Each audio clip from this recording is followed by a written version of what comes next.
오늘 이제 우리가 얘기할 것은 굉장히 예전 얘기부터 시작해서 이제 19세기 유럽에 대해서 얘기를 하고, 그리고 이제 결국 그 얘기를 하는 관심은 저희 지금 현재 우리에게 어떤 서구 불교가 무엇인가, 이것을 이제 한번 따져보는 그런 자리가 되도록 하겠습니다. 저는 전공하는 것이 철학이고 이제 불교 철학을 하다 보니까 이런 그 소위 말하는 문화적인 그런 데에 대해서는 그렇게 많이 훈련이 되어 있는 것은 아닙니다. 그래서 제가 오늘 말씀드릴 것은 이제 그동안 제가 관심을 가지고 이렇게 분야를 좀 개척해서 그 아는 대로 그렇게 말씀을 드리도록 하겠습니다. 우선 그 서구 불교라는 말을 이렇게 하면은 그 많은 분들이 좀 의아하게 생각을 하십니다. 불교가 인도 불교가 있고 중국 불교가 있고 한국 불교가 있지, 어떻게 미국 불교가 있을 수가 있냐, 이렇게 이제 생각하시는 분들도 있고, 특히 이제 서구 불교라는 말에 대해서 조금 그것이 정체성이 무엇인가에 대해 가지고 그럼 질문을 하시는 분들이 있습니다. 근데 그 처음 이제 서구의 불교가 이렇게 전해질 때는 그것을 이제 Buddhism in the West 이렇게 얘기를 했는데, 지금은 웨스턴 부디즘이라는 말을 씁니다. 아니면 아메리칸 부디즘이라는 말을 써요. 그 말은 그 어떤 아메리칸 부디즘만의 어떤 정체성을 가지고 있다는 것을 말하겠죠. 그러니까 예를 들어서 우리가 코리안 부디즘 그러면 이제 우리가 지금 행하고 우리가 수행하는 그 불교일 텐데요. 그거와 다른 것으로서 어떤 아메리칸 부디즘을 이제 얘기를 하고, 결국 이 웨스턴 부디즘이라는 것은 그러니까 학술 용어로서 요즘에 이제 쓰이게 됐습니다. 그래서 실제로 사회학을 전공하시거나 뭐 불교학 하시는 분들은 물론 말할 것도 없고, 종교학 하시는 일반 이런 사회학 하시는 분들이 특히 웨스턴 부디즘, 아메리칸 부디즘 이런 데 관심을 많이 가지고, 실제로 서구에서 지금 이 아메리칸 부디즘이나 웨스턴 부디즘에 관한 그 단행본 책만 해도 한 20-30가지 나와 있습니다. 그리고 실제로 또 이거를 전공하시는 분들도 많이 있으시고요. 그래서 그 서구 불교에 대한 그런 연구사를 갖다가 우리가 한번 되짚어 보면은 그것이 이렇게 만만치 않다, 이런 것을 좀 알 수 있습니다. 그런데 이제 우리가 왜 서구 불교에 대해서 이제 관심을 갖는가, 그거를 한번 잠깐 생각해 보시면은, 이제 한국에서는 사실 그 서구 불교에 관심이 많이 있습니다. 한국에서는 그 서구에서 이런 불교가 굉장히 유행하고 있다는데, 어떤 것인가, 그 역사라든지 그 내용은 무엇이고, 또 웨스턴 부디스트들은 어떤 그 욕구를 가지고 불교를 접하는가, 이런 것에 대해서 관심들을 많이 보입니다. 그런데 일본에서 같은 경우, 일본에서는 이 서구 불교에 대한 관심이 그렇게 높지 않아요. 한국에서 특히 이제 지금은 요즘에는 뭐 조금 그것도 달라졌다고 할 수 있지만, 한 10년, 20년 전에는 그 서구 불교에 대해서 굉장한 관심들이 있었습니다. 언론사들에 있어서. 그래서 거기에 취재도 많이 가고, 지금도 뭐 얼마 전에 BTN에서 캘리포니아에 가서 거기 절도 취재도 하고 거기 학자들도 만나고 그런 활동들을 많이 하셨어요.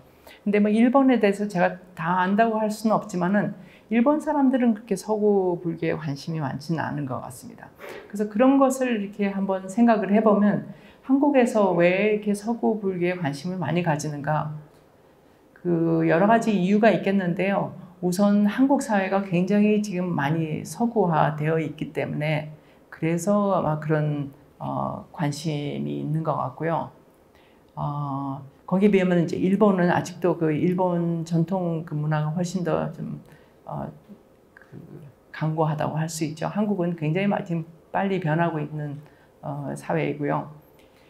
또 한 가지는 이제 한국에서의 그 불교라는 것은 굉장히 오랜 역사를 가지고 있잖아요, 그죠? 그래서 사실 이 불교라는 것은 뭐 우리 어떤 가치관, 우리 세계관, 이것에 불교 신자이든 아니든 간에 관계없이 굉장히 큰 부분을 차지하고 있는데, 그래서 우리 어떤 삶과 역사의 일부분이라고 이제 할 수 있죠, 불교를. 근데 지금 그 어떻게 보면은 이 서구에 대한 이런 관심을 가지는 것은 결국은 좀 우리 자신을 좀 객관화해서 보고 싶은 그런 욕구 아닌가 이런 생각을 하게 됩니다. 그러니까 그 좀 과장이 있는지 모르지만 한국에 불교가 들어온 지 한 1600, 1700년 정도 됐는데 어떻게 보면 지금 비로소 이제 우리가 우리 자신을 좀 객관화해서 보는 그런 최초의 시도가 아닌가 이런 생각을 하게 됩니다. 그래서 왜 이렇게 우리는 우리 자신을 좀 객관화해서 보고 싶은가? 그것에 대해서는 또 여러 가지 이유가 있을 것 같습니다. 지금 한국 사회가 굉장히 빨리 변하고 있고 또 얼마 전에 있었던 그런 종교 센서스 여기에서 어떤 불교가 퇴조하고 있다. 이것이 이제 그 언론에서 굉장히 크게 다뤄지고 불교 내부에서도 거기에 대해 가지고 많은 반성도 있고 또 연구도 있고 지금 그 많은 방책을 지금 모색하고 있는 것으로 알고 있습니다. 그래서 그런 여러 가지 그 관점에서 아마 서구 불교에 대한 그런 관심이 좀 더 높아지고 있는 것이 아닌가 이렇게 생각하고 있습니다. 그래서 이제 이런 것은 조금 더 관심의 차원을 넘어서서 이제 서구에서 그 불교가 수용된 그 어떤 연유, 그 연기 그런 것을 또 배우고 또 그리고 이제 그것이 그 어떤 받아지게 될 때 어떤 순서를 밟았는가 이런 것에 대해서 우리가 또 관심도 가집니다. 그것도 사실 어떻게 보면 좀 우스운 일이라고 할 수 있는데요. 왜냐하면은 서구의 불교 역사라는 것이 미국 같은 경우는 한 60년 정도의 역사가 되는 것인데 우리가 1700년 역사가 있는데 그것을 지금 보면서 거기서 뭔가를 이렇게 좀 인사이트를 얻고 싶어 하는 것도 사실 좀 이상하다고 할 수 있는 것이지만은 또 한국의 우리 또 어떤 문화의 강점이라는 것이 굉장히 빨리 그런 것에 수용하고 또 이렇게 배워나가고 자신을 변화시키고 그런 것이 지금까지 한국 사회가 이렇게 크게 발전할 수 있는 그 요인이었다고 또 생각하기 때문에 그것을 굉장히 좀 긍정적으로 볼 수 있겠다 이렇게 생각하고 있습니다. 그 서구 불교의 역사에 대해서 간단히 이제 잠깐 말씀을 드릴게요. 여러분들 많이 아마 들으셨을 것 같습니다. 신문이나 이런 데서 보시다시피 그 유럽의 그런 철학자들 쇼펜하우어나 니체 같은 사람도 벌써 19세기에 불교에 대한 언급을 했다 이런 얘기를 이제 들으셨죠. 근데 쇼펜하우어나 니체는 불교를 그렇게 썩 좋게 어떤 이성적인 종교이다 이렇게 얘기는 했지만 굉장히 염세적인 종교다 이렇게 얘기를 했어요.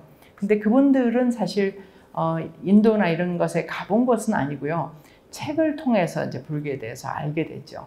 그래서 19세기에 그 서구의 지식인들이 불교를 알게 된 그 경로는 순전히 어떤 책을 통한 것입니다.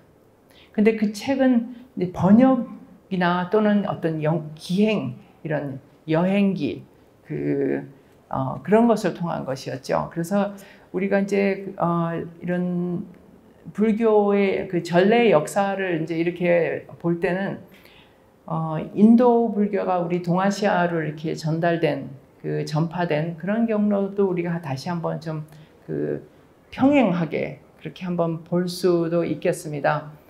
인도 불교가 보통 우리는 이제 동아시아로 저희 학교 다닐 때 좀 그렇게 좀 배운 부분이 있어요. 너무 좀 도식적으로 이렇게 외우면서 공부를 하다 보니까 인도에서 불교가 바로 그냥 중국으로 넘어가가지고 중국에서 바로 그냥 이렇게 한국으로 온 것처럼 생각을 하는데 사실 그 사이에는 굉장히 긴 과정이 있었고 특히 우리가 이제 놓칠 수 없는 것이 중앙아시아라는 중요한 그 공간이 있습니다. 그 중앙아시아를 통해 가지고 그 넓은 공간과 시간을 어떤 중앙아시아의 각종 언어를 통해서 불교가 새로 이해되고 새로 번역되고 그렇게 해서 나중에 불교가 중국에 1세기 정도에 도착했을 때는 그런 그 많은 그런 과정을 거쳐서 이렇게 온 것입니다. 그러니까 인도 불교가 어떤 해석도 우리가 인도에서 바로 이렇게 그 중국으로 어떤 이해되었다고 하기보다는 중앙아시아의 각종 그 언어들이 있습니다. 지금도 이제 우리가 많이 뭐 배우고 있는데요. 그럼 뭐 호탄 이래서 그런 언어들 또 뭐 그 중앙아시아의 각 그 조그만 부족 국가에서 여러 그런 언어들이 번역이 되고 거기서 새로운 또 해석들도 나오고 그래서 요즘에 이제 그 불교학자들은 굉장히 바쁩니다. 중앙아시아 불교를 연구하느라고요. 중앙아시아 불교의 그런 경전들이나 문서들이 지금 중국에서 이제 다 소유하게 됐죠. 중앙아시아를 중국이 이렇게 경영을 하다 보니까. 그래서 지금 요즘에 중국 불교학자들은 이제 중앙아시아 티벳을 그 어떤 아울러서 거기에서 나온 그런 문서들을 다 자기들이 이제 가지고 있으면서 그 요즘에 일본의 그 학자들은 중국 학자들한테 굉장히 하여튼 좋은 관계를 유지하려고 굉장히 노력을 많이 합니다. 거기 그런 문서들이 지금도 이제 포탈라궁의 지하에 뭐 그렇게 많은 문서들이 있다고 그러고 그거를 다 내놓지 않고 이제 조금씩 이렇게 하고 있죠. 근데 지금 서구 불교 역사가 이제 전파된 그 과정도 이렇게 보면은 우리가 인도 불교나 이렇게 중앙아시아 불교가 이제 동아시아로 전해질 때도 불교가 발생된 순서대로 이렇게 번역이 돼서 쭉 들어오지 않았습니다. 예를 들어서 우리가 불교의 발생은 부처님이 계셨고 그래서 이제 그 팔리어로 우리가 남아있는 그 니카야가 있고요. 그것이 이제 번역된 것이 아함경이지 않습니까? 근데 그런 불교의 발생에서 이제 아함경이니 그 이후에 뭐 어떤 아비달마라든지 그런 과정이 그 불교의 성립의 순서 따라 불교가 전달된 것이 아니죠.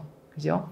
불교가 전달된 것은 그 전달하는 그 어떤 스님들, 번역승들, 그분들이 어떤 텍스트를 가져와서 어떻게 번역을 했는가, 누가 먼저 왔는가, 이것에 따라서 이제 그 경전의 순서가 정해졌죠. 그래서 이건 조금 뭐 다른 말씀입니다만 예를 들어서 우리가 알고 있는 그 고려대장경 같은 경우는 제 첫 번째 경전이 뭔지 아세요 혹시? 첫 번째 경전은 반야경입니다. 그래서 공사상 그 반야경이 제일 어떤 부처님 그 대승불교의 그 법륜설에 의하면은 이제 부처님이 성도하시고 가장 먼저 말씀하신 게 반야경이라고 되어 있어가지고 그 고려대장경에는 그렇게 되어 있지만은 실제로 우리가 현대적인 그런 과학적인 그 역사적인 연구에 의한 불교의 그 해석에 따르면은 부처님이 가장 먼저 하신 그 불설 그것은 이제 아함경에 들어가 있는 거죠, 그죠? 그래서 근대적인 그 어떤 대장경이라고 얘기하는 그걸 일본서 만들었습니다. 그래서 일본의 대정연간에 만든 신수, 자기들이 새로 이렇게 개편해서 만든 그 경전에 보면은 제 1번 경전이 아함경이죠, 거기서는. 네, 그건 이제 조금 그런 역사가 있습니다. 근데 이 서구 불교 역사를 이렇게 우리가 보게 되면은 거기서 이제 어떤 불교 경전이 서구에 알려진 이런 역사 같은 그것도 누가 어떤 경전을 먼저 와서 번역을 했는가 따라서 이렇게 처음 알려지게 된 것은 저도 이거 그러니까 불교 경전으로서 가장 먼저 번역된 것은 법화경이다 이렇게 알았거든요. 비르누라는 그 프랑스의 파리 대학의 교수분이 산스크리트어 학자였는데 그분이 이제 어떤 네팔 지역의 그 영국 사람들이 인도를 경영을 했지 않습니까? 거기에 갔던 그 관리 허슨이라는 분이 있는데 그분이 자기 주둔을 마치고 영국으로 돌아오면서 유럽으로 돌아오면서 그때 많은 문헌들을 가지고 왔는데 그거가 도착했다는 소식을 듣고 이제 이 비르누라는 분이 처음 번역한 것이 그 법화경을 번역을 했고요. 그리고 그분이 이제 부처님 정기도 썼습니다. 그게 언제냐면은 1853년인가 그렇습니다. 1844년이군요. 그래서 굉장히 하여튼 이르게 그렇게 했습니다. 근데 제가 알고 보니까 이거보다 조금 더 전에 한 것이 있더라고요. 그게 뭐냐면 금강경을 그 티벳어 본 금강경을 독일어로 번역한 분이 있으셨습니다. 그게 1837년이라고 그래요.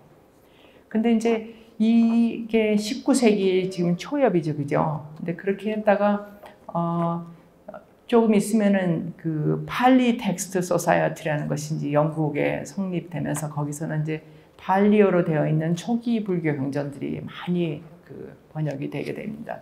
그러니까 지금 보시다시피 그 법화경이나 금강경 같은 대승불교 경전들이 먼저 알려졌다가 그 이후에 이제 이런 그 부처님의 초기 그 불설이 알려지게 되는 식으로 이렇게 이제 불교가 유럽에 알려지게 되는 것이죠. 그런데 이제 이런 처음에 이제 이런 그 지식인들, 학자들에 의해 가지고 이렇게 이제 책들이 경전이 번역이 되면서 또 어떤 일들이 있었냐면은 그때 한참 그때가 이제 유럽 사람들이 그 식민지 경쟁에 나서던 때였죠. 그래서 프랑스나 영국이나 또 독일 사람들이 중앙아시아에 그런 탐험대를 많이 보내게 됐고, 그래서 이제 발견하게 된 것이 그 도낭이라는 곳이죠.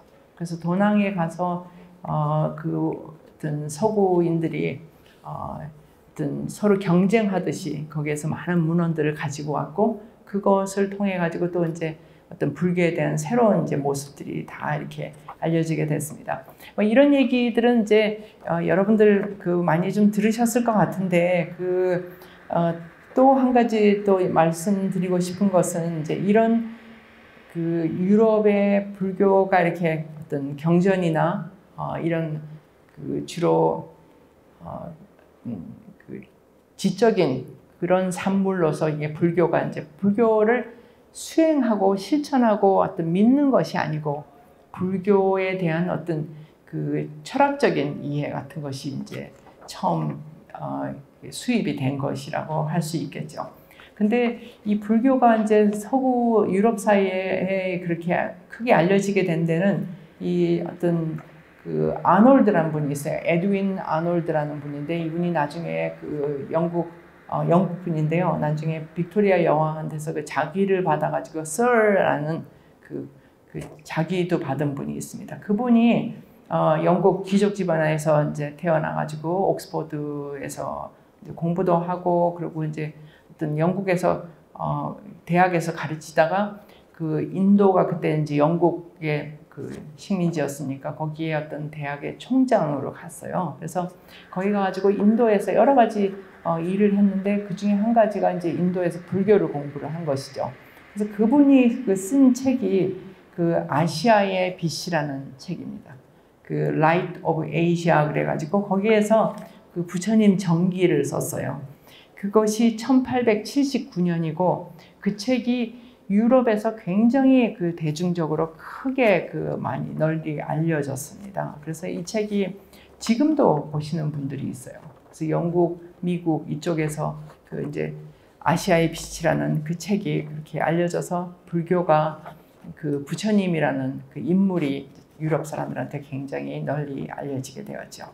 자, 지금까지 이제 말씀드린 것이 대충 그 유럽 대륙에서 어떤 불교가 이렇게 소개된 경위를 말씀드린 건데, 그러면 미국에서 이제 그 불교가 알려진 건 어떻게 된 거냐, 이거를 간단히 좀 말씀을 드리겠습니다. 미국도 마찬가지로 이런 처음 불교가 이렇게 알려지게 된 것은 대략 그 1853년에 어떤 미국 캘리포니아에 이제 그 중국에서 많은 이민들이 왔어요. 그 사람들은 노동자로 왔던 거죠. 그 노동자로 오게 된 것은 이제 캘리포니아의 그 서부 개척 시대였는데 그때 그 기차 선로를 놓기 위해 가지고 중국 사람들이 이렇게 이제 그 인력으로 그렇게 많이 왔었죠. 저는 이제 캘리포니아 거기 버클리에서 공부를 했기 때문에 거기 캘리포니아 그 수도가 세크라멘토거든요. 세크라멘토에 가면 큰 기차 박물관이 있어요. 거기 우리 애들이 좋아해가지고 그 기차 박물관 자주 갔었는데 거기 가면 그 옛날 이제 기관차, 증기기관차 이런 것들이 있고 거기에 그 중국 사람들이 그렇게 많이 와가지고 노동자로 이제 살면서 그분들은 자기들끼리 이렇게 어떤 단체를 이루어서 이렇게 지냈다고 그래요. 그래서 월급도 그 어떤 중국인 노동자의 그 대장 되는 사람한테 주면은 자기들이 알아서 나누고, 그래서 거기에서 어느 정도 일부는 그걸 떼가지고 나중에 어려운 사람들을 위한, 돕기 위한 그런 걸로 만들고, 그 월급을 얼마씩 받았는지 그거를 다 기록을 한 그 기록물이 지금도 있어요. 그 보면은 굉장히 감동적이에요. 그분들이 이렇게 서로 이제 그 같이 어떤 중국에서 이렇게 미국이라는 데를 와가지고 서로 어떤 자국민들끼리 격려해가면서 그 아픈 사람들도 많고 굉장히 고생들도 많이 했던 것 같은데, 그런 역경을 이기면서 그렇게 어떤 그 단체 생활을 한 그런 기록들이 거기 있습니다.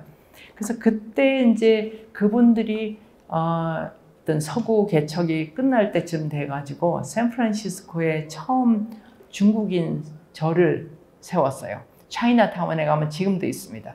그게 1853년의 일이에요. 근데 그 절은 이제 어떤 우리가 생각하듯이 물론 불교라는 것이 이제 그렇죠. 지금 한국도 사실 불교에 그런 부분이 많이 있잖아요. 다른 종교하고 이렇게 습합돼서 어떤 다른 신들, 도교, 유교 이거하고 같이 이렇게 그런 불당이 그렇게 만들어졌다고 그렇게 얘기하고 있습니다. 그래서 그것이 이제 1853년에 어떤 중국 분들에 의해서 미국 땅에 처음 세워진 이제 사찰인 것이죠. 일종의 이민 불교라고 할 수 있는 거죠. 그리고 그분들은 다 이제 법회도 전부 다 중국말로 했겠죠. 근데 우리가 보통 이제 미국 불교의 시작이라고 얘기를 할 때는 이제 그거랑 조금 다른 의미로 얘기를 하는 것입니다. 이제 그것이 뭐냐면 1893년에 시카고에서 세계 종교 팔리아먼트라고 그러는데 거기서요, 의회. 그래서 세계 종교 의회라는 것이 우리도 예전에 얼마 전에 엑스포 했죠. 여수에서. 그거 하듯이 세계 엑스포하고 맞춰서 그렇게 아마 그 팔리아먼트가 시카고에서 열렸던 것 같아요. 그래서 시카고에서 만국 박람회가 열리면서 세계 종교 의회가 열려가지고 세계에 정말 큰 메이저 종교의 지도자들이 전부 다 거기에 모인 그런 큰 행사가 있었습니다. 그래서 그때 세계 종교 회의가 그렇게 열렸을 때 이제 기독교뿐만이 아니고 힌두교, 시크교, 무슨 자이나교, 불교 다 오셨어요. 불교도 이제 어떤 여러 다른 각국에서 오셨는데요. 그래서 이것을 통해 가지고 미국 사람들이 아시아 종교에 대해 가지고 어떤 눈이 뜨이는 아주 큰 계기를 마련했다고 그렇게 얘기합니다. 그러니까 그 전에 말로만 듣던 이런 아시아라는 것, 아시아의 종교, 영적인 전통에 대해 가지고 처음 어떤 그분들의 법문도 듣고 나와서 다들 인사도 하고 영어로 그렇게 했거든요. 그것을 통해 가지고 이제 이 신비스러운 어떤 동양에 대한 그런 관념이 더 이제 높아졌다고 할 수 있죠. 그래서 그 자리에서 굉장히 인기 있었던 분이 스리랑카에서 오신 달마팔라라는 분이었어요. 아나가리카 어떤 스님이신데, 이 달마팔라 스님이 오셔가지고 그때 연설하신 그걸 제가 어디 봤는데, 그분이 뭐라고 그랬냐면은 여기 지금 이제 자기가 여기 와서 한 것이 너무나 놀랍다. 그때 혹시 비베카난다라고 아세요? 인도 성자 있으신데 그분도 여기 오시고 하여튼 우리가 알고 있는 이런 분들은 다 왔습니다. 요가난다 이런 분들. 이 달마팔라 이분이 오셔가지고 뭐라고 얘기했냐면, 이곳에서 일어나고 있는 일은 24세기 전에 인도에서 일어나는 일과 마찬가지의 일이 지금 여기에서 일어나고 있다. 정말 찬탄할 만한 일이다. 이렇게 얘기를 했어요. 그 말은 무슨 말이냐면, 이제 24세기 전이라는 것은 부처님 돌아가시고 바로 뭐가 있었나요? 결집이 있었죠. 그죠? 그래서 결집에서 이렇게 부처님 말씀을 다시 모으게 된 그거와 같은 어떤 그 정도로 역사적인 일이다. 이렇게 이제 그 달마팔라 스님은 그렇게 얘기를 했고요. 이것이 끝나고 나서 그 자리에 어떤 참석했던 어떤 미국인 실업가가 있었는데 그분이 이제 찰스 스트로스라는 분이고요. 그분이 그 자리에서 계를 받았어요. 이 달마팔라 스님한테서. 근데 계를 어떻게 받았냐면 그 부처님 당시에도 출가할 때 요즘에는 이제 계를 받으려면은 뭐 여러 가지 복잡하지 않습니까? 뭐 우리는 또 오계도 있고 또 스님들은 더 이제 그 계를 받는 것이 복잡하실 텐데 부처님 당시에는 그 부처님께 기의합니다. 법에 기의합니다. 그리고 승가에 기의합니다. 그 세 가지 3기만 하고 승려가 됐다고 그러죠. 출가를 했다고 그러죠. 그래서 이분도 그 달마팔라 앞에서 그 3기를 하고 그리고 이제 그 계를 받았는데 출가를 한 건 아니고 이제 불교도가 된 것이죠. 이 스트로스라는 사람은 어떤 분이냐면 지금도 그 미국의 불교인들의 많은 분들이 유태인이라고 그러는 저기가 연구 결과가 있어요. 유태인들이 의외로 이렇게 다른 종교에 대해서 관심도 많이 있고 또 아마 그런 지적인 호기심 이런 것들이 굉장히 많아서 좀 그런 것도 있는 것 같은데요. 이 스트로스라는 사람은 이제 유태인이고 그리고 당시 그 뉴욕에 살던 어떤 실업가였는데 그 종교회의 끝나고 난 다음에 달마팔라 그 스님 앞에 가가지고 3기를 외우고 그래서 미국 어떻게 보면 최초의 서양인 불자가 됐습니다. 그래서 이것이 이제 공식적으로 남아있는 그런 기록이에요. 미국에서 어떤 불교가 공식적으로 수용된 그런 기록이죠. 그래서 이후에 이렇게 불교를 이제 미국 불교를 연구하시는 분들은 미국 불교를 보통 두 가지로 이렇게 나눕니다. 한 가지는 그 에트닉 부디즘, 그래서 민족 불교. 그러니까 한국 사람들이 한국절에 가고 중국 사람들이 중국절에 가는 그런 게 있고 또 한 가지는 이제 화이트 부디즘이라고 하는데 대부분이 이제 백인들이고 아니면 그거를 컨버트 부디즘이라고 해서 개종한 불교. 그러니까 기독교 전통에 살던 사람이 아까 같이 유대인이라든지 이런 사람들이 불교로 개종해서 부디스트가 된 경우. 그래 두 가지로 보통 나눕니다. 근데 이제 거기다가 이제 요즘에는 하나 더 보태가지고 어려서 이제 일본인이라든지 한국 사람으로 태어나가지고 그래서 미국에서 자라서 그 어떤 일본말이나 한국말을 할 줄 모르고 그러니까 미국 사람이지만 그렇지만은 어떤 그 자기의 어떤 문화 내지는 종교의 뿌리를 찾아서 이렇게 불교에 나가는 사람들 그런 사람들을 이제 올드 라이너라고 이렇게 그 세 번째 카테고리로 나와야 된다 이런 사람들도 있습니다. 최근에 그 어떤 셰런 서라는 미국 대학의 어떤 교수님인데 그분은 한국 교포세요. 한국말 못하는. 근데 그분이 이제 무슨 책을 썼는데 그 책의 내용이 그런 것입니다. 자기 어머니 또 부디스트고 LA에서 자라는데 자기는 한국말을 모르는 부디스트인데 어떻게 그 두 사람 사이에 그런 어떤 문화적인 차이나 이것 때문에 갈등이 있었는지 그거에 대해서 이렇게 책을 쓴 적도 있습니다. 그러니까 아마 이게 이제 불교라는 것이 이제 지금 제가 이제 말씀드리고 싶은 것은 그래서 불교라는 것이 이제 이미 벌써 19세기에 유럽에 또는 이렇게 미국에 이렇게 알려졌을 때 불교는 더 이상 이제 하나의 불교가 아닌 것이죠. 그래서 이제 부처님이 BC 6세기에 그렇게 시작하셔서 그렇지만 그 이후에 불교는 정말 그 넓은 공간과 시간을 통해서 변천을 해오지 않았습니까? 그래서 우리가 지금 알고 있는 이 불교라는 것은 어떻게 보면 하나의 불교가 아닌 것이죠. 여러 가지 어떤 그 불교의 내용과 전통들이 있는 것입니다. 그래서 이제 1893년에 이 종교회의 있고 난 이후에 거기 오셨던 그 스님들, 어떤 종교인들, 그분들이 그 미국에 있으면서 이제 순회 강연도 다니고 그래서 미국 내에서 어떤 그런 아시아 종교의 큰 흥미, 어떤 유행 그런 것들이 이제 생겨났습니다.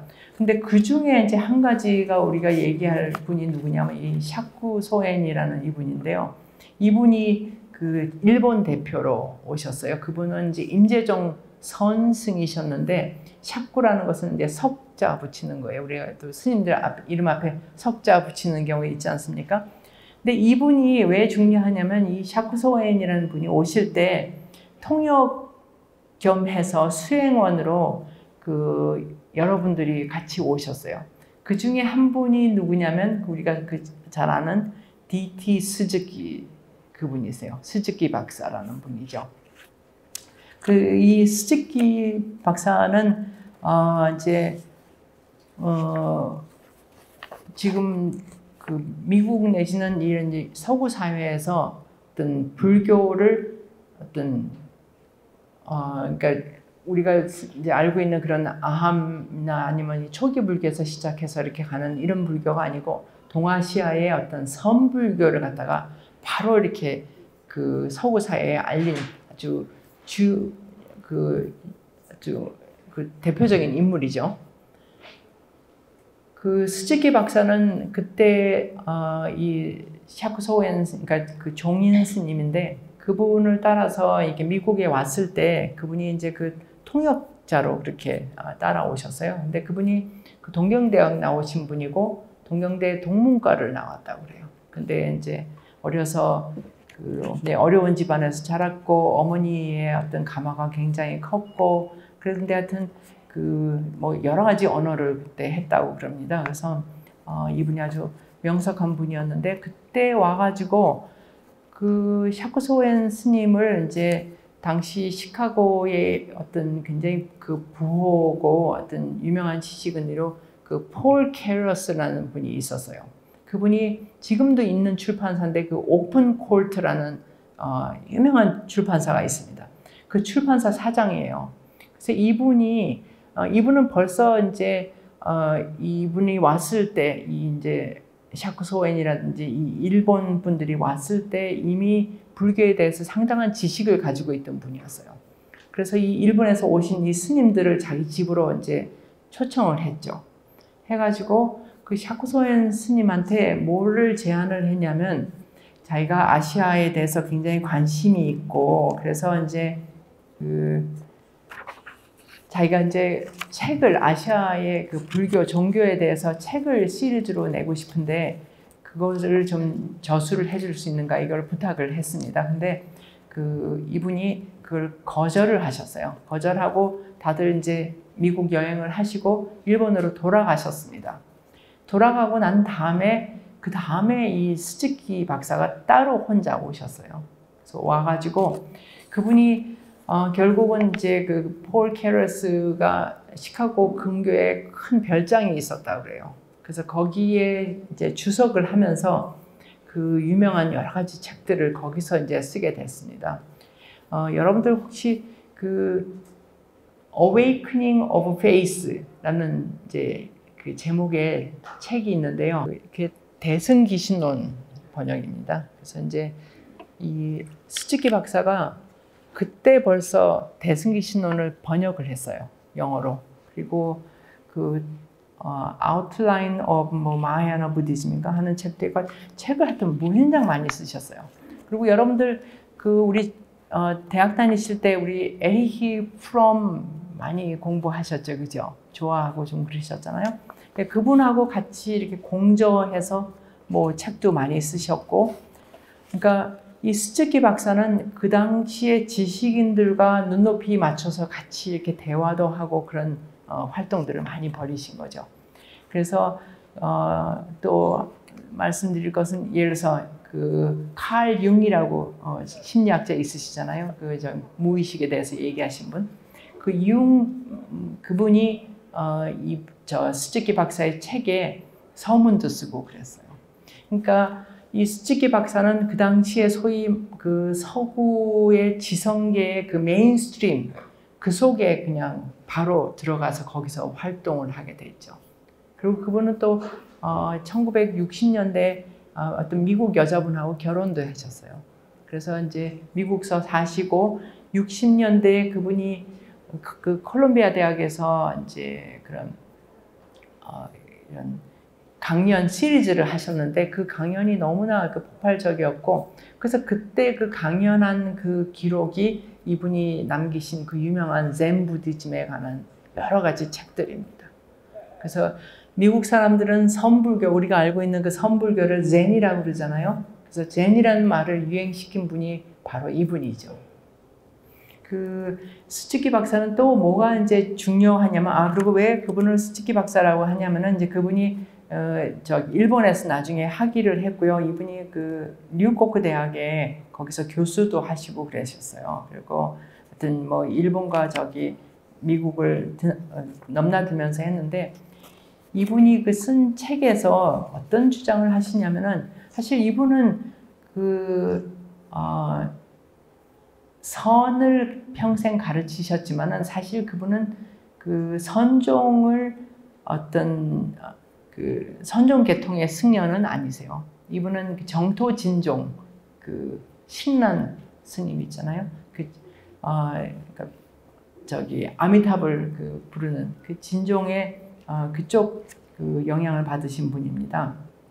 근데 이 스즈키 박사는 그 책에서 무슨 얘기를 이제 많이 했냐면은 그 당시에 이제 50년대, 60년대 그 대학생들한테, 미국 대학생들한테 어떤 그 선풍적인 인기를 가지고 있었거든요. 제가 어떤 그 선생님이 한번 미국에서 오신 영문학자를 한번 뵌 적이 있었는데 자기 50년대 자기 대학 다닐 때는 그 미국의 대학생들은 스즈키를 읽은 사람과 스즈키를 안 읽은 사람으로 구분된 정도로 그 정도로 스즈키는 모든 사람들이 하나씩 이렇게 그 어떤 열광하는 그런 사람이었대요. 그럼 스즈키에 뭐가 그렇게 어떤 열광할 만한 그런 내용이었는가? 거기에 대해서 스즈키 박사가 가르친 것은 이제 그 이성주의, 합리주의, 소위 말하는 서양 문명의 어떤 그 지탱이 된다고 하는 그런 합리주의 전통에 대해 가지고 아주 센 비판을 했습니다.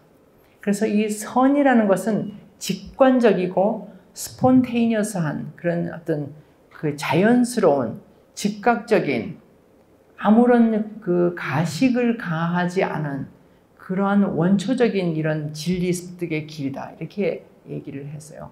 그래서 그것이 그 당시에 이제 소위 히피 제너레이션이라고 우리가 얘기하는 그 당시에 반이성주의 어떤 그 당시에 이제 여러분들 뭐 생각해 보시면 1차 대전, 2차 대전이 지나고 난 다음에 사람들이 서양 그 문명 자체에 대해서 어떤 전쟁이 끝나고 난 다음에 이 문명의 역사에 대해서 굉장히 큰 어떤 반성이 일게 되죠. 이게 결국 문명이라는 것이 결국 어떤 무기를 그 문명을 이렇게 만들고 한다는 것이 결국 어떤 강대국끼리 서로 어떤 식민지 경쟁을 하게 되고 그러다 보니까 결국은 누가 더 땅을 많이 가지냐 그거 가지고 결국 싸움을 하게 되고 그렇게 무기 경쟁으로 나오고 결국 그것이 과학이라든지 문명의 이름으로 되어 있지만은 아주 반인륜적인 그런 전쟁으로 결국 기결을 하게 된 것이죠. 그래서 이제 그런 것에 대해서 그 당시에 젊은이들 또는 그 지성인들이 굉장히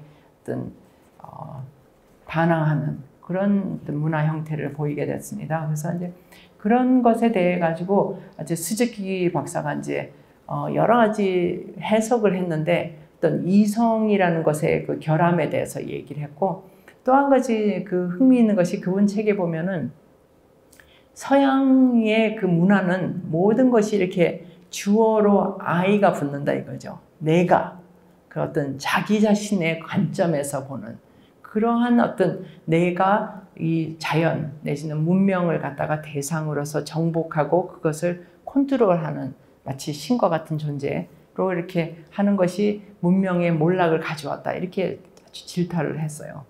그래서 그런 얘기를 하고 그 또 한 가지 제가 어디 본 책에는 무슨 얘기가 나오냐면은 뭐 예를 들어서 또 그 서양의 사고방식에 대한 그 비판인데요. 예를 들어서 서양 언어에서는 예를 들어서 고양이는 다리가 넷이다 이렇게 얘기했을 때 그 a cat has four legs 이렇게 얘기하죠. 내가 다리를 4개 가지고 있다 이렇게 그래서 가지고 있다는 그 have 동사를 쓰는 것 그런 어떤 그 주어를 언제나 I로 생각하는 것, 자기 관점에서 세계를 보는 것, 그리고 모든 것을 소유의 어떤 그 모드로 그런 형태로 해석하는 것, 이것이 이제 어떤 서양 문명의 그 문제점이다 이렇게 얘기를 많이 했습니다. 그래서 이런 것이 이제 어떤 그런 반문화적인 문명적인 그러한 그 운동으로서 히피 뭐 제너레이션 아니면 그걸 갖다 비트 제너레이션이라고도 그렇게 얘기하는데 그런 것을 낳는데 큰 영향을 줬습니다. 그래서 이제 스즈키 박사가 예 그런 모습 그리고 이제 그분은 굉장히 어떤 개인적인 그 매력 같은 것이 있었다고 그래요. 그래서 이제 그런 것이 아마 서양 사람들한테 어떤 1960년대 이 선불교가 완전히 그 대륙을 풍미하게 하는 그런 큰 영향을 끼치게 됐습니다. 자, 그래서 그때 또 한 가지 그 선에 대해서 또 이제 이분이 그 여러 가지 이제 키워드를 많이 얘기를 하는데요. 그 아까 말한 이제 그런 스폰테이니어티라는 거, 자연성, 직관, 뭐 이런 거 있잖아요. 이성이 아니고 직관. 그런 얘기를 했고 또 한 가지는 여러분들 혹시 사토리라는 말 들어보셨어요? 사토리? 일본 말인데 모르세요? 네? 사토리라는 말 못 들어보셨어요? 우리는 저희 학교 다닐 때 그런 말 많이 들었었는데 깨달음이라는 거 갖다 일본 말로 사토리라고 그러죠. 그래서 이제 서양 사람들도 이게 사토리라는 말 잘 알아요. 그래서 사토리라는 것이 마치 어떤 그거를 어떻게 번역을 했냐면 instant enlightenment 이렇게 번역을 했어요. 어떤 enlightenment가 마치 어떤 단박에 오는 것처럼. 그래서 어떻게 보면은 이제 그 깨달음에 대한 잘못된 그 해석일 수도 있고 그런 해석을 갖다가 이제 저기를 준 것이라고 할 수도 있는데요. 그 당시에 그 히피 제너레이션의 이런 사람들은 그 깨달음이라는 것은 어떤 그 굉장히 환각과도 같은 그런 상태이고 그것은 이렇게 순간적으로 어떤 경험에 의해서 오는 것이라고 이렇게 해가지고 그때 그 사이키델릭이라는 말도 그때 많이 썼는데 그런 빛이라든지 소리라든지 강한 그런 속에서 그런 환각을 느꼈을 때 그것이 마치 그 슈도 인라이트먼트다 이렇게 이제 얘기를 해가지고 그거를 체험해보기 위해서 그런 마약을 한다든지 뭐 그런 것들도 굉장히 많았다고 그렇게 얘기를 합니다. 그래서 1960년대, 70년대 그 선불교를 어떤 그 풍미하던 시절에 미국 사람들은 그거에 대해 가지고 어떤 불교에 대해서 그런 그 이미지를 많이 가지고 있어요. 대부분 뭐 약을 한다든지 뭐 이런. 그리고 또 그때 그 소설가루 중에서 그 케루악이라는 분 혹시 들어보셨어요? 그 달마범이라는 소설책이 서양의 그 미국에서는 그 책이 굉장히 유명해요. 그 교과서에도 실리는 책입니다. 그 제가 그 한번 지금 제가 어디서 저기 여기 제가 한 줄만 한번 읽어볼게요. 그 케루악이라는 사람이 쓴 그 달마범이라는 책이 한국어로도 번역이 돼 있는데 번역 제목이 뭐 오도의 길인가 뭐 그렇게 좀 굉장히 고상한 제목으로 이렇게 했는데요. 사실 범이라는 말은 무슨 뜻이냐면은 이런 그 거지나 뭐 이런 그 불황인 이런 걸 말하는 거예요. 달마범이라는 것은 자기 자신을 얘기를 하는 거예요. 그래서 자기가 뭐라고 얘기하냐면은 나는 이런 그 환상을 본다. 수천 명 아니 수백만 명의 그러니까 이 사람이 그 그리는 어떤 불국토를 말하는 거예요. 자기는 이런 비전을 가지고 있는데 뭐냐면 수천 명 아니 수백만 명의 젊은 미국인들이 룩색을 지고 돌아다니면서 산 위에 올라가서 기도도 하고 아이들에게 웃음도 선사하고 노인에게는 기쁨을 주고 나이 든 여자들, 젊은 여자들을 즐겁게 해주는 이런 환상을 나는 본다. 이 사람들은 젠에 정신이 빠진 사람이고 머릿속에 뜬금없이 떠오르는 상념에 대해서 시를 짓고 또 이상한 행동으로 모든 사람에게 그 영원한 자유에 대한 그런 비전도 제공한다. 우리는 그 센자키 요원인 그 선사가 만든 이런 말인 그런 그 젠도라는 말이 있거든요. 젠도란 말은 이제 선당이란 말인데 떠도는 그 플로팅하는 선당 그러니까 이 그 한 곳에 머물러 있는 것이 아니고 구름처럼 떠다니는 그런 젠도라는 그런 말을 했는데요. 자기는 그 선당을 그런 절을 오픈을 해가지고 그곳에 사람들이 와서 참선도 하고 그렇게 살게 할 거야. 그래가지고 과격한 이런 깨친 사람들이 모여서 술도 마시고 떠들고 같이 기도도 하는 그런 곳 말이야. 이렇게 돼 있어요.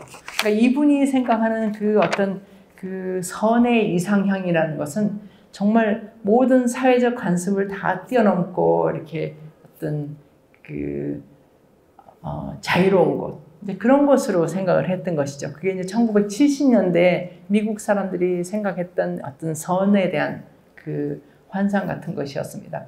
근데 실제로 이 이제 수츠키 박사는 이러한 그 선 운동 내지는 선 문화를 그 자극을 준 사람이긴 하지만은 그분은 사실은 이 선에 대해서 그렇게 자기 스스로는 그러니까 선이라는 것은 자력적인 것이잖아요. 그 일본 사람들은 자립기, 탈입기 이런 말을 많이 하거든요. 타력과 자력. 근데 이 자력으로서 선도 필요하지만 이런 타력, 기도 이런 것도 굉장히 중요하다고 이렇게 봤던 사람이에요. 근데 그런 얘기는 별로 하지 않고 이 스즈키 박사는 이제 선이라는 것을 이게 지금 서구에 이렇게 알린 것을 굉장히 역사적인 자기 사건이라고 자기도 생각을 했어요. 그래서 그 사명을 굉장히 크게 생각을 했고요. 근데 서양 사람들의 그런 어떤 반항적인 기질을 생각했을 때 서양 사람들한테는 이 선불교가 정말 맞다 이렇게 생각을 해서 선을 그렇게 중심으로 그렇게 가르침을 폈다고 그렇게 얘기를 합니다. 그래서 지금 이제 스즈키 박사에 대해서 제가 좀 길게 얘기를 했는데요. 그래서 이런 어떤 스즈키 박사가 이제 젠을 갖다가 캘리포니아를 중심으로 해서 서부 내지는 나중에는 보스턴, 뭐 하버드, 무슨 미국 그 동부까지 완전히 어떤 대학을 중심으로 큰 선풍을 불러 일으켰는데 거기에서 어떤 것이 이제 가장 큰 영향으로 남았냐면은 이게 불교는 교조적이지 않다. 어떤 권위를 부정한다. 그런 것을 큰 인상을 심어줬어요. 그래서 이제 이후에 이제 미국 불교의 어떤 진행 과정은 이제 선에서 많이 멀어지게 됩니다. 왜냐하면 일본의 언제 한번 NHK에서 만든 일본 선 수행하는 비디오가 있는데 그게 이제 미국 사람들을 위해서 NHK에서 만든 거예요. 그 보면은 새벽에 일어나고 그냥 맨발로 아무 난방도 없는 데서 그냥 찬물로 세수하고 굉장히 하여튼 혹독한 훈련을 시키잖아요. 그래서 이제 미국 사람들이 금방 이제 그런 것을 이제 알게 돼가지고 선은 그렇게 인기가 그렇게 오래 가지는 않았습니다. 그래서 이 스즈키 박사 이후에 캘리포니아 그쪽에 이제 일본 선센터 타사하라라는 것도 생기고 뭐 여러 가지 그런 큰 명상원 같은 것들이 생겼지만은 그렇게 오래 지금도 있긴 하지만은 거기서는 이제 그런 유기농 뭐 이런 재배하고 뭐 이런 여러 가지 같이 공동체 생활은 하긴 하지만은 우리가 알고 있는 엄격한 선수행은 더 이상 이제 하지 않는다고 이렇게 보시면 되고요. 그 이후에 이제 불교는 어떤 식으로 가게 되냐면은 결국은 우리가 알고 있는 초기 불교, 남방 불교 전통에 의한 비파사나 불교가 이제 굉장히 크게 유행을 하게 됩니다. 그 이유는 이 불교가 이제 처음 어떤 19세기 중반 아니면 그러니까 20세기 초반에 많은 분들이 또 좀 아셔야 될 인물이 어떤 버마에서 자란 인도 분이 있으세요. 고엔카라는 분인데요. 우리 한국에도 많이 소개됐습니다. 그래서 고엔카 선생은 지금 이제 돌아가신 분이고 그분이 버마에서 크신 인도 분인데 그분이 이제 소위 말하는 미얀마에서 오래 내려온 그 비파사나 전통을 거기서 이제 오래 가르치셨고요. 그분한테 이 서양의 제자들이 많이 갔어요. 그래서 우리가 알고 있는 뭐 잭 홈필드라든지 무슨 그 셰론 셀스버그라든지 그런 지금 현재 미국에서 어떤 명상의 그 법사로 가장 뭐 유명한 그런 분들은 다 그 거기에서 이제 시작을 하는 것이죠. 그래서 지금은 미국에서 이제 그 선의 어떤 물결은 많이 지나갔고요. 그리고 이제 그 외에 동아시아 불교는 예를 들어서 대만의 그 불광사가 지금 이제 설해사라고 그래가지고 거기에 이제 소개가 돼 있고, 한국 불교도 우리 뭐 아시는 대로 그 숭산 스님이 일찍 이제 가서 포교를 하시고 그러셨죠. 그렇지만은 역시 이제 미국 내에서의 그 대세는 티베트 불교는 이제 1960년대 이후에 그 티베트 난민들이 결국 굉장히 그분들은 뭐 큰 각오를 가지고 이제 포교를 하셨습니다. 그게 당신들이 돌아갈 땅이 없기 때문에. 그래서 이제 인도의 그 다람살라라는 곳을 인도 정부에서 내줘가지고 거기에 지금 망명 정부를 건설해서 살고 계시긴 하지만은 활동은 주로 이제 미국하고 유럽에서 주로 하시죠. 그래서 지금 그 서구 불교의 가장 큰 주류는 티베트 불교라고 할 수 있고요. 그리고 티베트 불교는 또 한 가지 이제 무슨 큰 그 특징이 있냐면은 어떤 그 스님들 한 분 한 분이 다들 이제 망명 생활을 하는 것이잖아요. 그러니까 그 사회에서 어떤 적응해서 살아야 되는 것이죠. 그래서 다들 영어도 잘하시고 거기에서 다 뿌리를 내리셨어요. 그리고 티베트 불교는 굉장히 큰 강점이 있는 것이 그 오랜 기간에 걸쳐서 스님들이 그 논리학이나 이런 데 훈련을 많이 받으시죠. 그래서 어떤 불교 이론 교리에서는 티베트 불교를 따라갈 이제 저희가 없다 이렇게 된 것이죠. 그래서 그분들이 어떤 한 분 한 분들이 다 이제 일당백을 하는 식으로 그렇게 해서 지금 미국 내에서는 티베트 불교와 같은 굉장하고요.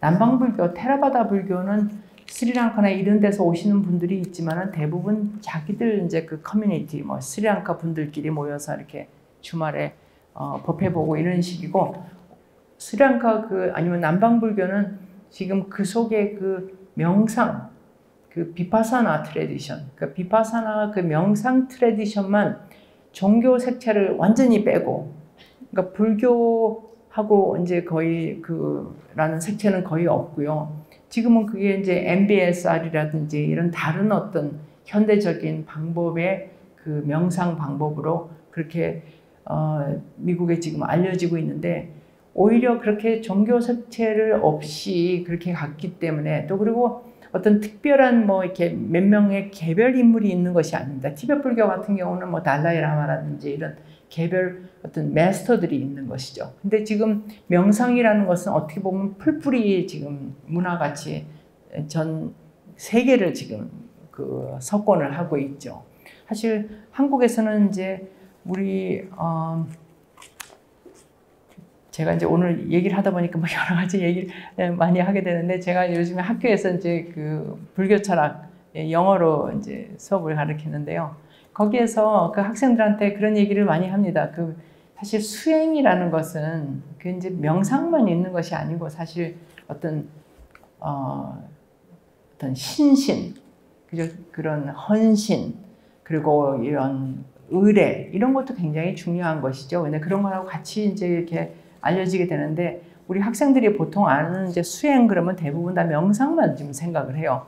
사실 근데 우리 한국 불교의 입장에서 본다면 그거는 거의 맞지 않는 것이죠. 그 명상만이 수행이다 이렇게 보는 것은 어떻게 보면 굉장히 서구적인 관점인 것이에요. 그걸 우리도 지금 그렇게 받아들이게 되고 있는 것이에요. 근데 이 명상이라는 것이, 특히 비파사나 명상이라는 것이 얼마나 이제 생활 속에 들어가 있냐면, 얼마 전에 며칠 전에 저기 BBC 그 다큐멘터리 TV에서 했는데, 이제 이번에 그 코로나 이후에, 그러니까 코로나 중에 많은 사람들이 이렇게 어떤 갇혀서 살면서 여러 가지 그 정신적인 문제를 많이 겪었다고 그러죠.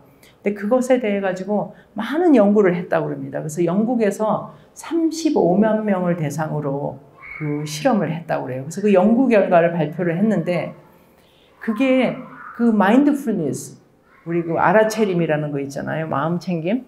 그것에 의거해서 하는 거예요. 그러니까 마음 챙김의 기본이 뭐냐면 이게 우리가 이제 사람은 몸과 마음 두 가지로 이렇게 되어 있다 보통 이제 편의적으로 그렇게 나누죠. 물론 불교는 이 색수상행식이 같이 오온이라고 해가지고 그것은 몸과 마음이 서로 끊임없이 이제 연관을 가지면서 이렇게 이어지는 그런 존재이기 때문에 어떤 뭐 몸과 마음을 두 가지로 나누지 않지만 그래도 편의적으로 봤을 때는 일단 그 우리 자신의 그 일어나는 어떤 마음을 그 봄으로써 그 번뇌가 없어진다고 얘기를 하는 것이죠. 근데 그것에는 그것을 주시하는 나의 어떤 감각기관, 그러니까 나의 그 눈, 귀, 뭐 이런 여러 가지 것들, 그것에 의해 가지고 나의 소위 말하는 마음의 불안이라는 그 멘탈한 것, 그것이 이제 치유가 된다고 이렇게 그것에 연관을 갖다가 얘기를, 그것이 가장 큰 특징이라고 할 수 있을 것 같습니다. 제 생각에는. 근데 지금 이분들이 한 것 중에 하나가 이제 실험이 뭐냐면 그 불안감, anxiety, 그것 때문에 뭐 여러 가지 문제들이 그 정신병 뭐 이런 것도 많이 나고 그랬다고 그러는데 실험한 것 중에 하나가 뭐냐면 고소공포증 같은 경우, 예를 들어서 그것을 어떤 식으로 이제 지금 그 얘기를 하고 있냐면은 그 이제 고소공포증을 가진 사람들의 특징이 그 심장 박동이 굉장히 빨라진다 그래요. 그 이제 몸에 관한 것이죠, 그죠? 그래서 자기 심장 박동을 재는 연습을 트레이닝을 받는 거예요. 그래서 높은 곳에 올라갔을 때 자기 심장 박동이 빨라지면은 그것을 자기가 보는 거죠. 그 심장 박동은 지금 신체적인 것이죠, 그죠? 근데 그 심장 박동이 빠르다는 것을 본 순간 심장 박동수가 많이 내려간대요. 그러면 심장 박동수가 내려가면은 마음의 그 불안감이 없어진다는 것이에요. 그러니까 이게 몸과 마음의 어떤 상관성에 대해 가지고 그것을 볼 때 그 번뇌에, 그러니까 우리 비파사나 할 때도 그렇지 않습니까? 이게 몸의 어떤 일어나는 감각을 보면서 아니짜 아니짜 하면서 그게 무상하다 무상하다 이렇게 하는 것이죠. 그러니까 몸을 통해서 무상함을 느끼는 거예요. 그냥 우리가 생각으로 이 세상이 무상하다 이걸 보는 거는 굉장히 힘들어요. 왜냐하면 내가 생각을 집중해가지고 무상에 집중하려고 그러는 순간 한순간도 사실 생각은 그렇게 오래 머물러 있지 않지 않습니까? 근데 이제 몸에 대한 그 감각에 대한 그 집중도 이것은 훨씬 더 길게 가기 때문에 그래서 이제 몸을 통해서 그 마음을 같이 다스리게 되는 것이죠. 그래서 이 서구불교라는 건 하나로 말씀을 참 드리기가 어렵습니다. 그렇지만은 공통적인 것들이 많이 있어요. 많이 있고 어떤 스님의 역할에 대해서 우리하고 굉장히 많이 다르고요. 일종의 그 서비스를 하는 분이고 절이라는 것도 우리는 이제 스님들의 어떤 수도하는 곳이잖아요. 근데 이제 서구도 거기 다 절이 있습니다. 저도 이제 미시간 대학에 있을 때 거기 앤아버에 큰 절이 있어요. 거기 서양 사람도 굉장히 많이 오고 거기 한 반 이상은 정말 유태인들인 것 같아요. 그분들이 애들을 데리고 오죠. 그래서 애들을 위해 가지고 주말에 부모들이 하는 그런 법회를 하고 근데 그분들이 이제 그렇게 하지만 크리스마스 때는 보통 이제 그냥 또 다른 자기 가족들끼리 모이고 절에는 나오지 않지만은 정말 열심히 수행도 하고 근데 그 가족불교라는 것이 그 서구불교의 굉장히 큰 특징이고요. 그리고 이제 어떤 출가불교라기보다는 제가불교이고 그리고 이 자원봉사라든지 이런 기독교 전통에서 오래 내려온 그 공동체 문화가 있지 않습니까? 그래서 절에, 그러니까 교회에 가면은 어떤 그 봉사를 해야 되는 것이죠. 마찬가지로 절에서도 굉장히 봉사를 많이 합니다. 그래서 우리도 뭐 절에서 정말 많이 하시죠. 많이 하시긴 하는데 요즘에 이제 한국은 다 종무소라는 것이 따로 있잖아요. 그죠? 근데 서구에 제가 절에 여러 군데 가봤는데 거기는 종무소라는 데 이렇게 돈을 주고 누구 직원을 데려서 하는 데는 못 봤어요. 대부분 다 그냥 그 신도들이 시간 나눠가지고 이렇게 하는 것이죠. 그게 일종의 수행으로서 이렇게 봉사를 하는 것입니다. 그래서 제가 마지막으로 말씀드리고 싶은 것은 이제 한국 불교 지금 저희가 이제 서구 불교를 이렇게 관심을 갖는 것은 우리 한국 불교에 어떤 시사점이 있는가 이제 이런 것을 좀 보는 것 같은데 그런 점에서 봤을 때 가장 저는 중요한 것이 어떤 형식과 내용의 일치 그런 것이 그 서양 불교에서는 굉장히 뚜렷합니다. 그게 무슨 말이냐면은 예를 들어서 불교에서 가르치는 게 있잖아요. 우리가 뭐 보살 사상이라든지 대승불교의 이념이라든지 뭐 도덕성이라든지 자비라든지 이런 것이 있잖아요. 그게 가르침의 내용만 있는 것이 아니고 그것이 이 형식 속에 들어있어야 되는 거죠. 사찰의 운영이라든지 어떤 그 스님들과 우리와의 관계라든지 우리 어떤 신도들과의 관계라든지 제가 얼마 전에 어떤 그 가톨릭 신부님이 무슨 어디 강연을 하시는데 그런 얘기 하시는 거 들었어요. 자기가 어디 갔을 때 그 선배 그 신부님이 그런 말씀을 하셨대요. 이렇게 성당 그 처음에 부임해가지고 거기 성도들의 40%의 어떤 지지만 받으면 넌 정말 성공한 거다. 그렇게 얘기를 했다고 그래요. 그래서 자기는 정말 40%를 갖다가 그렇게 자기 편으로 만들기 위해서 너무너무 노력했다. 그런 얘기를 하는데 전 그때 무슨 생각을 했냐면 이렇게 신부님들은 그 40%의 지지를 받기 위해서 굉장히 노력을 하세요. 그 말은 뭐냐면 그 속에 좀 민주적인 정신이 좀 있는 것이죠. 이게 이제 어떤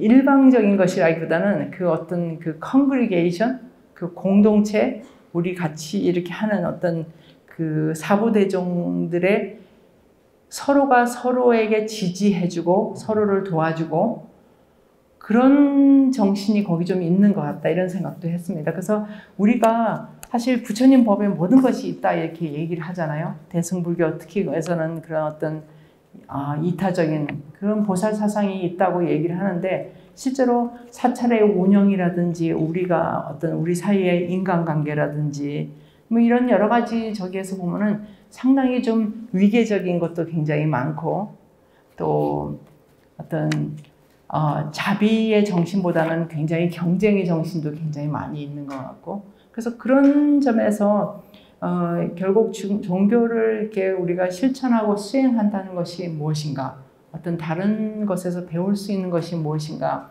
저는 그런 것이 그 명실상부하고 어떤 그 형식이 내용을 그 받쳐주는 그런 것이 진정한 어떤 종교적인 완성 내지는 화합으로 가는 길이 아닌가 그런 것을 좀 배울 수 있지 않은가 생각을 했습니다. 제가 오늘 좀 두서없이 말씀을 좀 드려서 죄송하고 잘 들어주셔서 감사합니다. 네, 감사합니다. 네.